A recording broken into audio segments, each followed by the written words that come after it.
Welcome to Coco Tales Reddit, where we find the stories that make you feel seen. Stories that echo those late-night talks with your best friend when the world is quiet and the truth comes out. Have you ever had that little voice in your head, that whisper from your gut that tells you something isn't right, even when everything on the surface looks perfect?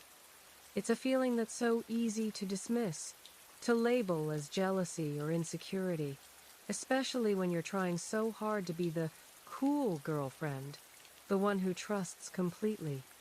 But sometimes, that little whisper is the only thing telling you the truth. Today's story is about that exact feeling, about the slow, creeping realization that the person sleeping next to you might be living a completely different life on their phone screen. If you had asked me 6 weeks ago, I would have told you I was the luckiest guy in the world. My relationship with my girlfriend, Julie, felt like something out of a movie. We'd been together for about 8 months, and for the last 3, we'd been living together. It just felt so natural, you know? We met at a house party, one of those loud, crowded things where you don't expect to find anything real, but we hit it off instantly. She was funny, smart, and so open about her life that it felt like I'd known her forever. That openness was a huge part of why I fell for her. Julie has a ton of friends from every corner of her life, and she was always excited for me to meet them. Her friendships, even with other guys, were so transparent that I never once felt a flicker of jealousy. I'm not a jealous person by nature, and I trusted her completely. But then, there was Randy. According to Julie, Randy was her gay best friend from college. They were supposedly inseparable back in school, and even though he now lived about 2 hours away, they stayed incredibly close. She talked about him all the time, referencing inside jokes and funny stories. It sounded like a sweet, purely platonic friendship that had stood the test of time. At first, I didn't think anything of it. But the texting. My God, the texting was constant. It started as a background buzz, her phone lighting up on the nightstand. But soon, I started noticing it was all the time. First thing in the morning, late at night when we were winding down, even during our dinners or when we were supposed to be watching a movie together. There were even a few times, and this is the part that really felt weird, when we were being intimate, and her phone would buzz from him on the bedside table. I tried to brush it off. Everyone has that one friend who's a little needy, right? But it was the way she reacted to his messages that started to get under my skin. A text would come through, and this big, secret smile would spread across her face. Sometimes she'd laugh out loud. When I'd casually ask what was so funny, she'd just wave it away. "Oh, just Randy being Randy," she'd say, giving me some vague story about drama at his job. Then the secrecy began to build. It was subtle at first. If I was sitting next to her on the couch when he texted, she would instinctively angle her phone away from me, just enough so I couldn't see the screen. If she was texting him, she'd often wait until I got up to go to the kitchen to reply. A couple of times, I walked into the bedroom while she was on the phone, and I could just tell by the shift in her tone that it was him. She'd either wrap up the call in a hurry, or switch to speakerphone and change the topic to something bland and generic. I started to feel like I was going crazy. I kept telling myself I was being controlling, that my mind was just clouded by jealousy, but my gut was screaming at me. This wasn't like any of her other friendships. This one felt like it was behind a locked door, and I wasn't allowed to have the key. I tried to approach it casually, to make it seem like a natural next step. "You talk about Randy so much. He sounds like a great guy," I'd say. "Maybe we could all hang out sometime. We could drive up to his city for a weekend, or he could come visit us." Every single time, she had an excuse ready. "Oh, our schedules would never line up," or "he's going through a lot right now and isn't really up for meeting new people." The one that really stung was when she said, You probably wouldn't have much in common with him anyway. It felt so dismissive, like she was protecting this entire part of her life from me. I pushed a little harder a few weeks ago, suggesting a video chat or just a quick hi next time they were on the phone. The way she reacted told me everything I needed to know. She got noticeably tense, almost defensive, and insisted that Randy was really private and didn't like talking to people he didn't know well. It was such a strange thing to say about a supposedly outgoing best friend. Now, I feel like I'm in a silent competition with this guy I've never met. Last weekend, he called her 3 separate times during what was supposed to be our date night, and she took every single call, disappearing onto the balcony for half an hour each time. The secretive behavior, her refusal to let me in. It all just feels like a giant red flag. I trust her, or at least I want to, but I can't shake the feeling that there's something huge about this friendship that she doesn't want me to know. And I'm starting to wonder if I'm not just being jealous, but if my instincts are actually trying to protect me from something I'm not ready to see. That feeling of being in a competition just kept growing, settling deep in my chest like a cold weight. It's a horrible feeling, isn't it? To feel like you're not enough for the person right in front of you, that their attention is always being pulled away by a ghost on a screen. I kept wrestling with myself, going back and forth. One moment, I'd be convinced I was being irrational, a controlling boyfriend just like the ones you hear about in horror stories. The next, my gut would clench, and I'd just know, deep down, that this wasn't normal. Healthy relationships don't feel like this. They don't feel like you're constantly trying to peek over a wall she's built between you. The situation finally came to a head last Thursday. We were trying to have a nice, normal evening, just eating dinner together at home. We were mid-conversation when, like clockwork, her phone rang. Randy? Of course. It was Randy. She didn't even hesitate. She just got up, took the call, and disappeared into the bedroom, leaving me and my plate of cooling food alone at the table. I sat there, staring at her empty chair, listening to the muffled murmur of her voice from the other room. 5 minutes passed. 10. 20. I finished my entire meal. I cleaned my plate. I sat back down and just waited. It was nearly 45 minutes before she finally came back.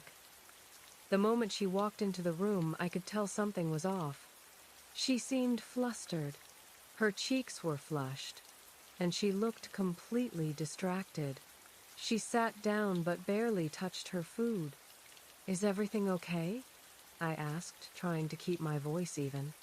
"Yeah, fine," she mumbled, pushing her food around her plate.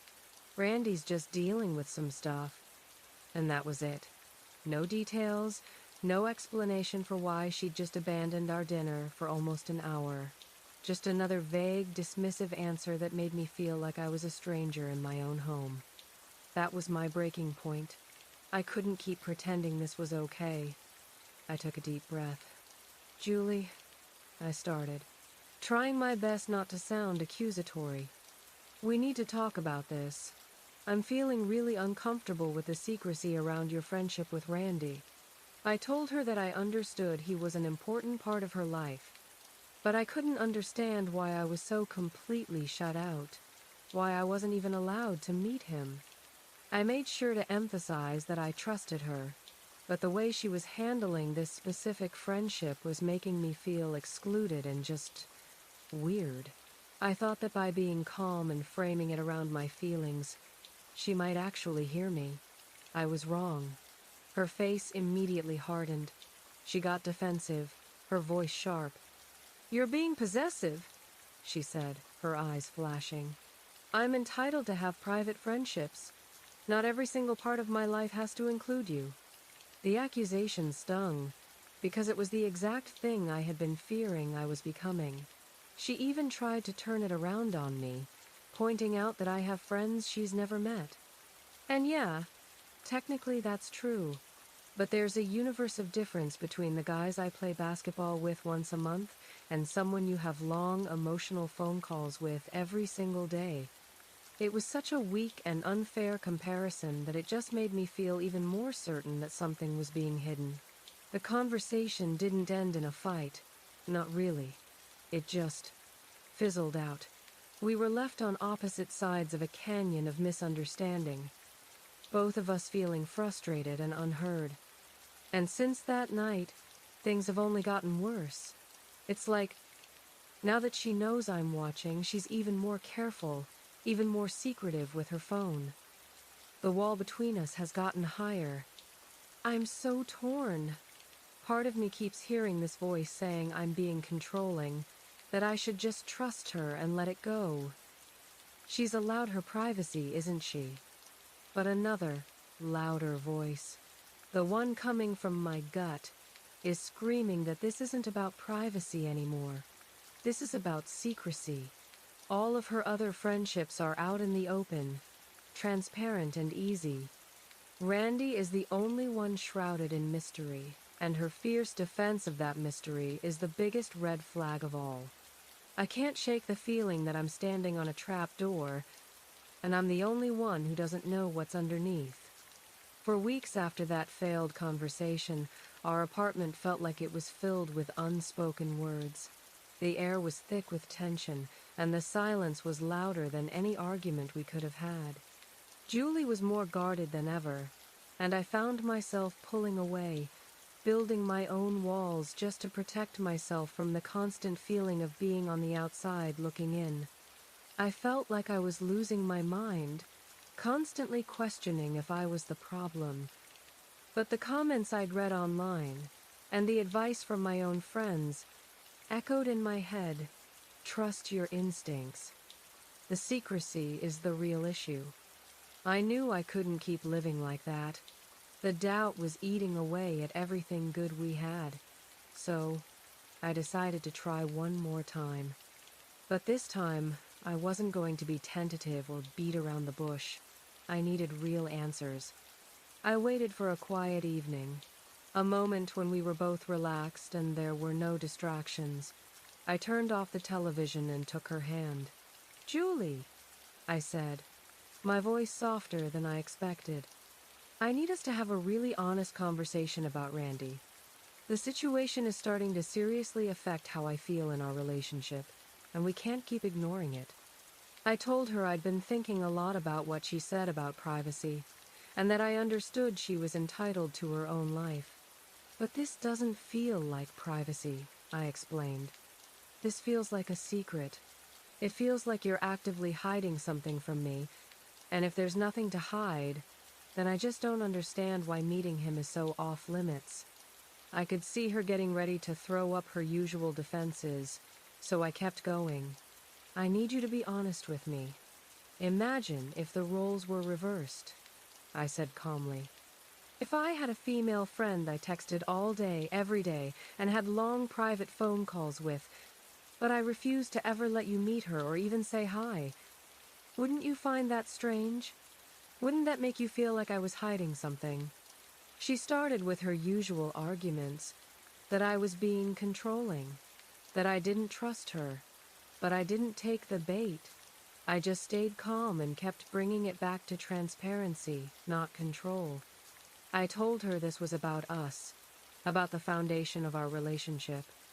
For what felt like an eternity, we went back and forth, but this time something was different. My calmness, my refusal to get angry, it seemed to leave her with nowhere to go. And then, after nearly an hour, she just crumbled. Her shoulders slumped, and she started to cry. Not the angry, frustrated tears from before, but quiet, defeated sobs. "I haven't been completely honest with you about Randy," she whispered, and my heart dropped into my stomach. I just waited, not saying a word. He's not actually gay," she finally admitted, and the words hung in the air between us, completely changing the reality I thought I was living in. My mind was racing. If he wasn't gay, then what was this? What was going on? Before I could even process that, the second confession came tumbling out. "And we didn't just meet in college as friends," she continued, her voice choked with tears. "He's my ex-boyfriend. We dated for a year and a half." The shock was like a physical blow. It was so much worse than I could have imagined. An ex-boyfriend. The man she was texting constantly, the man she was smiling about, the man she was defending so fiercely, was her ex. The lie wasn't just a small, white lie. It was a massive, calculated deception that she had maintained for our entire relationship. "Why?" was the only word I could get out. "Why would you lie to me about something like that?" "I was worried," she sobbed. "I was so worried that if you knew he was my ex, you wouldn't be comfortable with us still being friends. I knew it would make you jealous, and I didn't want you to ask me to stop talking to him." She insisted that their romantic relationship was long over, that they had genuinely transitioned to being just friends, and that their connection now was purely platonic. She said telling me he was gay was just a misguided attempt to make me feel secure so she wouldn't lose his friendship or cause problems between us. I just stared at her, the pieces clicking together in the most painful way possible. "Julie," I said, and my voice felt hollow. "The lying is so much worse than the truth could have ever been. Don't you see that? You were so worried about creating a problem that you created the biggest one imaginable. How am I supposed to trust you now? How do I know what else you're not telling me?" The very thing she claimed she wanted to avoid: distrust, jealousy, problems. She had manufactured it all with one single devastating lie. I told her I needed time to think, because I honestly didn't know if our relationship could survive this. The woman I thought I knew had been replaced by a stranger.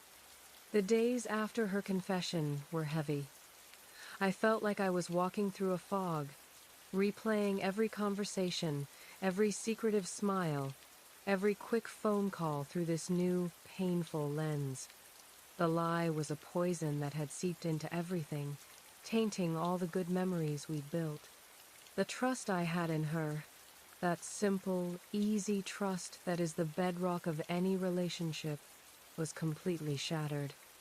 Julie, for her part, went into full damage control mode.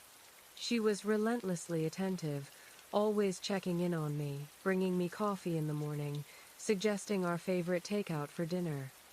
She was suddenly less secretive with her phone, leaving it face up on the coffee table as if to prove she had nothing to hide anymore. She kept apologizing, telling me over and over again how sorry she was, how she knew the lie was a terrible mistake. "I know, I messed up," she'd say, her eyes pleading. "But you have to believe me. Nothing inappropriate is happening between me and Randy. We really are just friends now." She insisted their bond was platonic, a remnant of a shared past that meant a lot to her, but nothing more. To prove it, she made a big offer. She told me she would be willing to introduce me to Randy, either over a video call or even in person, if it would help me feel more comfortable. It felt like a genuine olive branch, a way to finally pull back the curtain and show me that there were no more monsters hiding in the shadows. After about a week of walking on eggshells around each other, I decided to take it. I still loved her, and a part of me desperately wanted to believe that this was just one colossal, stupid mistake that we could move past. I told her I was willing to try, but that I needed her to be completely, brutally honest with me from now on. No more lies to protect my feelings. I told her that rebuilding my trust was going to take a lot of time and effort on her part. "I really appreciate you being willing to introduce me to Randy," I told her. "I think that would help me feel better about everything." She seemed so relieved, her whole body relaxing as if she'd been holding her breath for a week. She promised she would be an open book, that there would be no more secrets. She said she'd set up a video chat with Randy soon. For a moment, it felt like we were going to be okay. It felt like we had a path forward. But that feeling didn't last. It's been 3 weeks since that conversation. 3 weeks of waiting for that promised introduction, and it still hasn't happened. Every time I bring it up, gently at first, then more directly, there's always an excuse. "Oh, Randy's super swamped with a project at work," she'd say one day. A few days later it would be, "He's dealing with some family stuff right now. It's not a good time." Then he wasn't feeling well. The excuses were constant, a rotating carousel of reasons why this meeting I was pinning all my hopes on just couldn't happen. And the thing is, their communication hasn't slowed down at all. If anything, it feels like they're talking even more now. I see his name flash on her screen just as often. She still takes his calls, though now she does it in the same room as me, a performance of transparency that feels completely hollow. Because while she's not hiding the calls anymore, she's hiding the man himself. All of my original fears are coming back, but this time they're amplified. The constant communication, which was weird before, now feels deeply inappropriate, knowing he's her ex-boyfriend. Her continued refusal to let me meet him feels like a second betrayal, a broken promise layered on top of the original lie. It's making me question everything all over again. I'm trying so hard to be patient, to give her the benefit of the doubt, like she asked. But her actions aren't lining up with her words. It's starting to feel like the lie about him being gay wasn't the whole story, but just the tip of a much larger, darker iceberg. How long am I supposed to wait for her to follow through on a promise she made to fix the trust she broke? Am I being unreasonable to still feel this knot of suspicion in my stomach? It feels like she's just waiting for me to get tired of asking, to just drop it and accept this new, murky reality. But I don't think I can. Living in that limbo was pure agony. Every day felt like I was walking on a tightrope of feigned normalcy, pretending everything was fine while my mind was a chaotic storm of doubt. I felt like I was losing myself.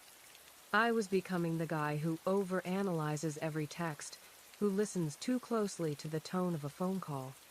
It's a terrible transformation, feeling yourself warp into a person you don't recognize, all because the trust you once had has been replaced by a quiet, gnawing suspicion. The promise to meet Randy felt like a distant memory, a lie she told to placate me. And now we were just drifting in this sea of unspoken tension. The next layer of this nightmare unraveled completely by accident. It happened last Tuesday. I was doing something perfectly mundane, trying to be a responsible adult. I wanted to set up autopay for our internet bill and asked Julie if she knew where she'd put the latest statement. "Check the folder where we keep all the bills and stuff," she called out from the other room. So I went to the little filing box where we kept all our shared documents.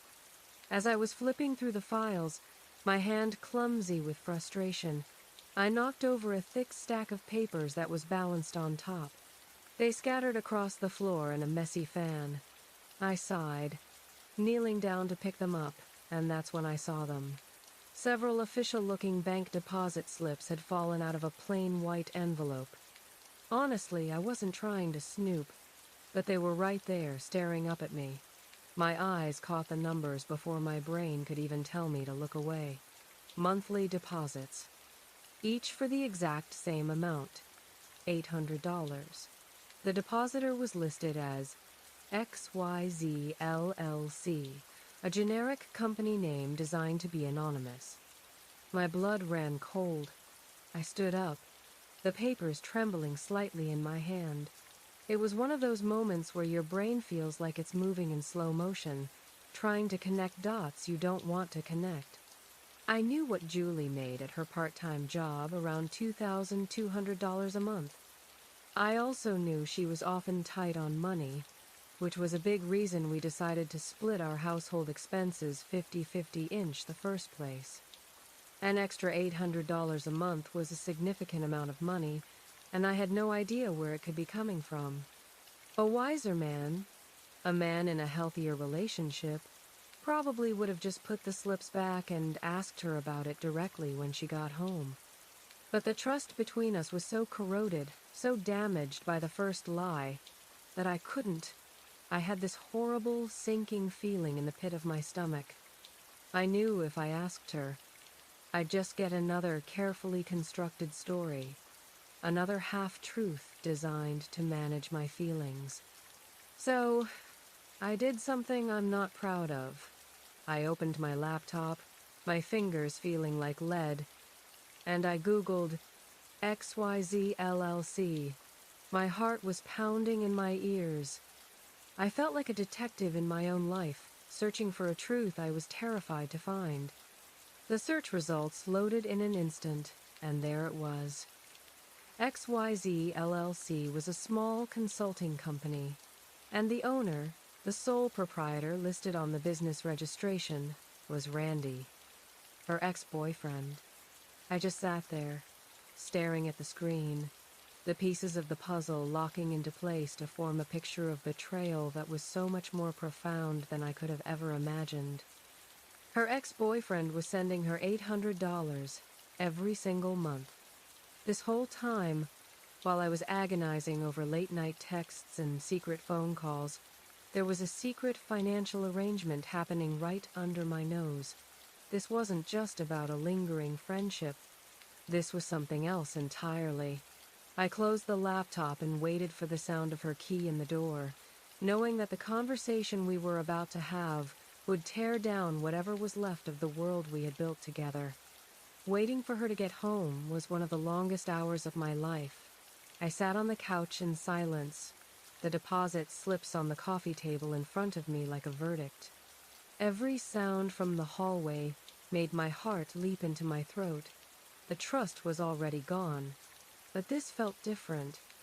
This wasn't just about emotional infidelity or secrets. This was a betrayal that had been woven into the financial fabric of our life together. Our home, our shared space, was built on a lie funded by her ex-boyfriend. The thought made me feel sick. When she finally walked through the door, humming a cheerful tune, the normalcy of it was jarring. She saw me sitting there, saw the look on my face, and her smile faltered. Then her eyes fell to the papers on the table. I didn't need to say a word. The color drained from her face. It was the most telling reaction imaginable. She went completely pale and started stammering, her mouth opening and closing with no words coming out. She knew exactly what I had found. "What is XYZ LLC, Julie?" I asked, my voice dangerously quiet. I can explain," she stuttered, finally finding her voice. I cut through the noise. "Has Randy been sending you money?" There was a long, heavy pause, and then she gave a tiny, defeated nod. "Yes," she admitted. The story came tumbling out, another carefully crafted narrative designed to paint her as a victim of circumstance. She told me that when we decided to move in together, she had been panicking about being able to afford her half of the rent and bills. She said she'd mentioned her financial worries to Randy during one of their many calls, and he, being a good and supportive friend, had offered to help her out temporarily until she was more financially stable. "It was just supposed to be a loan," she insisted, tears welling up in her eyes. "I was always going to pay him back as soon as I got a better job." "A loan? Julie, why wouldn't you tell me?" I asked, my frustration building. "We talked about our finances. I asked you over and over if you were comfortable with splitting everything 50-50ths, and you promised me you could handle it." "I was embarrassed," she cried. "I was embarrassed to admit I needed help. I didn't want you to think I couldn't take care of myself or that I was a burden." It was an answer that, on its own, might have been believable, but nothing was on its own anymore. I pushed harder. "How long has this been going on?" Her hesitation told me the answer before she even said it. She finally admitted that Randy had been sending her money since Before we moved in together, back when she was still in her old apartment, the realization hit me like a ton of bricks. For months, for our entire time living together, her ex-boyfriend had been paying her half of our rent.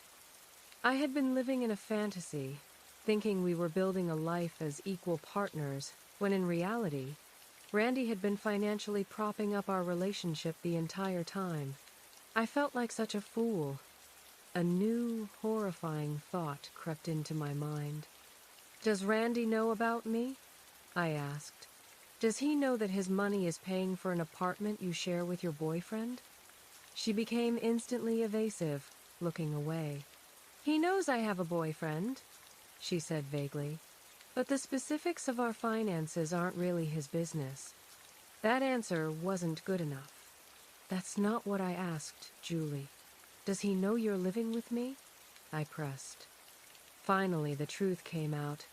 No, she whispered. He doesn't know the full details. I was floored, utterly speechless. So, not only had she been lying to me for months about where her money was coming from, but she had also been lying to Randy about what she was using his money for. She was playing both of us, manipulating him for his financial support while manipulating me with a facade of independence. I told her I needed to get out, that I couldn't even look at her. I told her I needed time to process this, that every conversation we had just revealed another, deeper layer of deception. I packed a bag and went to stay at a friend's place, the walls of the apartment we built on lies feeling like they were closing in on me. I couldn't shake the question. Why would a man send his ex-girlfriend $800 a month with no strings attached? Her story about him just being a good friend made no sense at all. There had to be something more she wasn't telling me, and I was beginning to realize I was caught in the middle of a twisted game where I was the only one who didn't know the rules. I spent a week at my friend's place, my life packed into an overnight bag, my mind a relentless replay of lies and deceptions. I was so close to ending it, to just texting her and saying I was done. But a foolish, hopeful part of me, the part that still remembered the woman I fell in love with, wanted to give her one last chance. Maybe this was her rock bottom. Maybe, with all the secrets out in the open, we could actually start to rebuild something real. I went back to the apartment and laid out my terms. I told her I needed complete, total, painful transparency. No more half-truths, no more lies to protect my feelings. I looked her right in the eye and said, "If I find out you are still hiding anything from me, I am done. For good." She seemed so genuinely relieved, promising me that she understood, that she wanted to earn back my trust, no matter what it took. And for about a week, it almost felt like she meant it. Things seemed better. She was more open about when Randy called or texted, and she even showed me a few of their conversations. They seemed innocent enough complaints about work, talk about old college friends. It was mundane, and that mundane quality gave me a fragile sliver of hope. I let myself believe, just for a moment, that we could survive this. That hope was obliterated last Friday. Julie was in the shower, and she'd left her laptop open on the kitchen table. I was making coffee when the screen lit up with a Facebook message notification.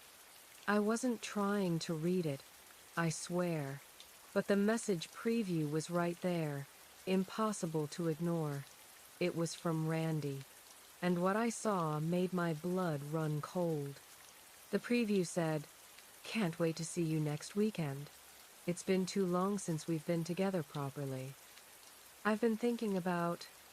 The rest was cut off, but it didn't matter. I had seen enough. Been together properly.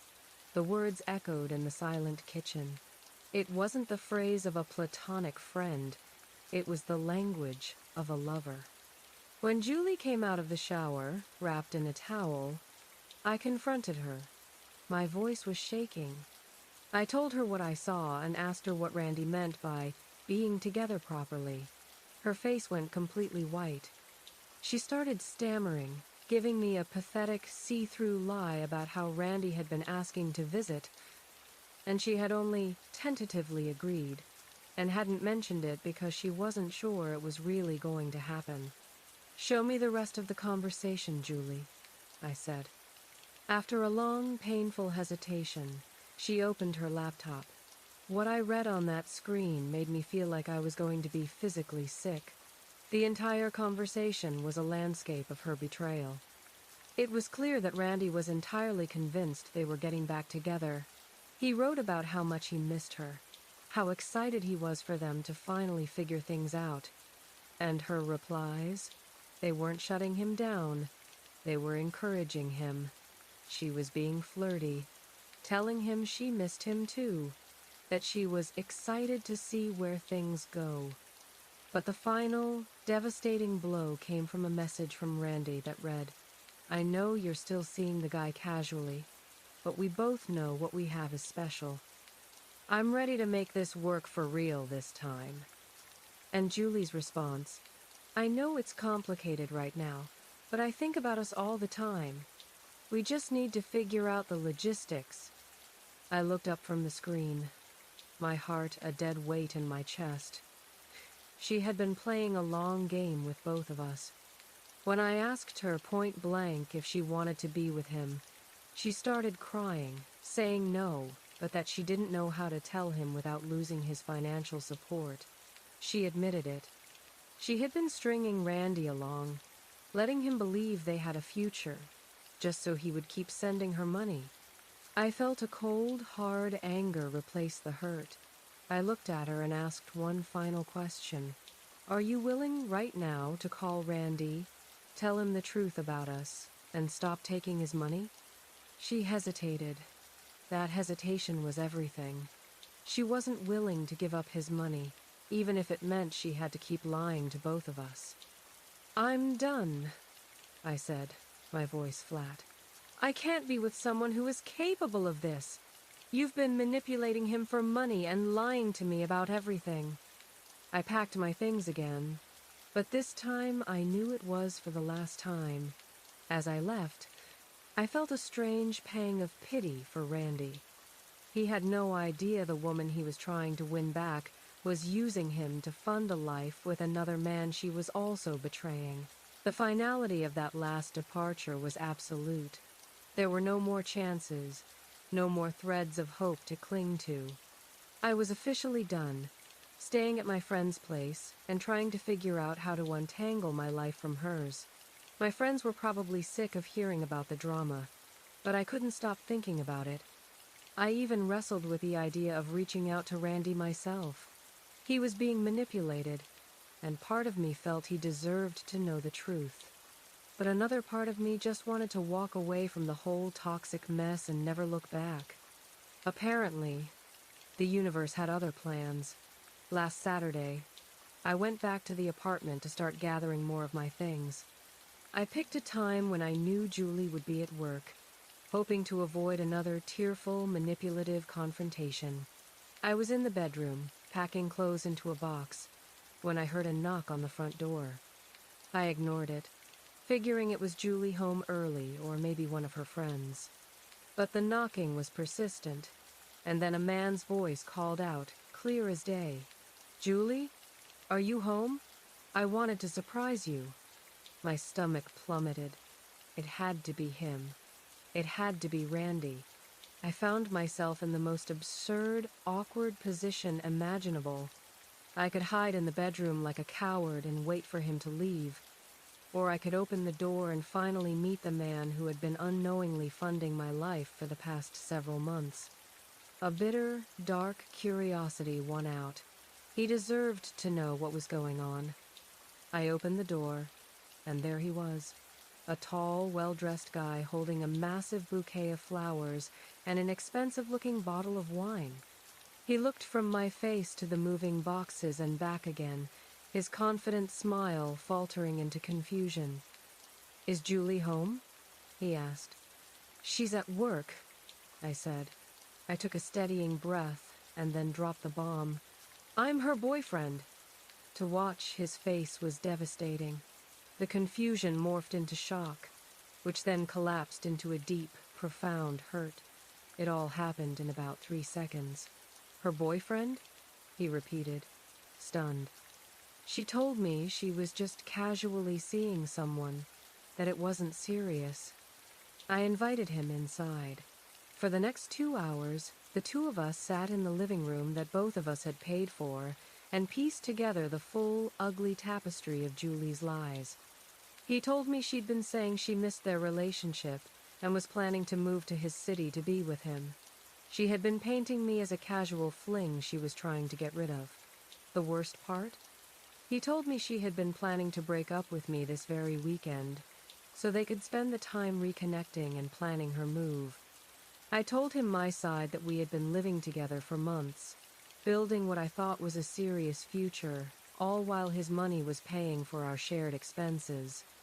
He was shocked, saying Julie had made it sound like she was barely scraping by in a tiny studio apartment all on her own. And then, she came home. When Julie walked in and saw the two of us sitting there together, she looked like she had seen a ghost. She immediately started trying to do damage control, sputtering that she could explain that it wasn't what it looked like. But Randy and I had already put the puzzle together, and neither of us was interested in hearing any more of her lies. Randy told her he felt used and betrayed and that he was done. I told her that my decision was already made, and learning she was planning to dump me this weekend only confirmed I was making the right choice. She tried to cry, to convince us both that she really did care, that she just got overwhelmed and made bad decisions. But we both told her the time for honesty had long passed. Randy left, wanting nothing more to do with her. I finished packing my last box and told her she had until the end of the month to figure out how to afford the apartment on her own because I was taking my name off the lease. For the first time in months, I felt a sense of clarity. The anger was there, but it was overshadowed by an immense relief. The truth was finally out. I kept thinking about all the times I questioned my own sanity, wondering if I was being controlling or paranoid. It turns out, my gut was right all along. Every red flag was real. I just wish I had listened to it sooner. I feel like I need to take a deep breath after that one. It's just a lot. The narrator's final words, about wishing he had trusted his instincts sooner, I think that's what hits the hardest. How many of us have been in that exact position? You feel that little knot of unease in your stomach, that quiet little voice whispering that something is off, but you push it down. You tell yourself you're being paranoid, you're being jealous, you're being the crazy girlfriend or boyfriend. You want so badly to believe in the beautiful picture in front of you that you ignore the fact that the canvas is starting to crack. This story is such a powerful, painful example of how small deceptions can snowball into a life-altering avalanche of lies. It didn't start with a grand, complicated scheme. It started with one seemingly simple lie. He's my gay best friend. Julie told herself she was doing it to protect the relationship, to avoid a difficult conversation with a new boyfriend about a close friendship with an ex. But the thing about lies is that they're never self-contained. They need more lies to prop them up. The lie about Randy's identity led to the lie about their history, which led to the constant secrecy, which was all designed to hide the bigger lies about the money and the emotional manipulation. It really makes you think about the difference between privacy and secrecy in a relationship. Everyone deserves privacy. You're allowed to have your own thoughts, your own space, your own friends. But privacy is about autonomy. Secrecy is about concealment. What Julie was doing wasn't privacy. Angling her phone away, getting defensive when asked simple questions, and actively hiding a huge part of her life wasn't about maintaining her independence. It was about protecting a deception that directly impacted her partner. She wasn't just hiding a friendship. She was hiding the fact that their entire shared life was being subsidized by another man who thought he was working to get her back. And that brings us to the most shocking part of this whole thing. This wasn't just emotional cheating, it was a deep financial betrayal. She let the narrator believe they were equal partners, all while her ex-boyfriend was paying her bills. She manipulated Randy's feelings for her into an $800 a month allowance.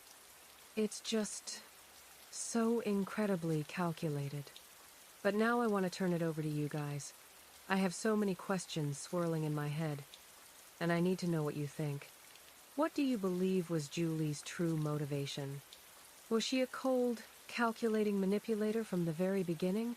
Or was she just a desperate person who got overwhelmed by her financial situation and just kept making one bad decision after another to stay afloat? And what about Randy? He was obviously a victim here, being used for his money and his emotions.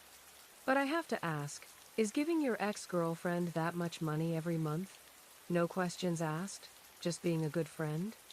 Or was he, in a way, enabling her by creating a situation where she never had to face her own reality? Then there's the narrator's actions. He found the bank slips by accident, but he did actively go through her private messages on her laptop. Was he justified? Did her pattern of lying give him the right to look for the truth himself? Or did he cross a line? And finally, the biggest question of all, could a relationship ever recover from this? Is there any amount of therapy or apologies that could fix a betrayal this deep, this multifaceted? Or is this a situation where the only sane response is to walk away and never look back? Sometimes the hardest truth to accept is the one your own heart has been trying to tell you all along. If this story made you feel understood, don't forget to like the video and subscribe to Cocoa Table Reddit. Every follow and comment gives me the motivation to keep sharing these real, emotional stories with you. And if you have a story of your own, feel free to share it in the comments. I'm always here to listen. Now, let's talk about it in the comments.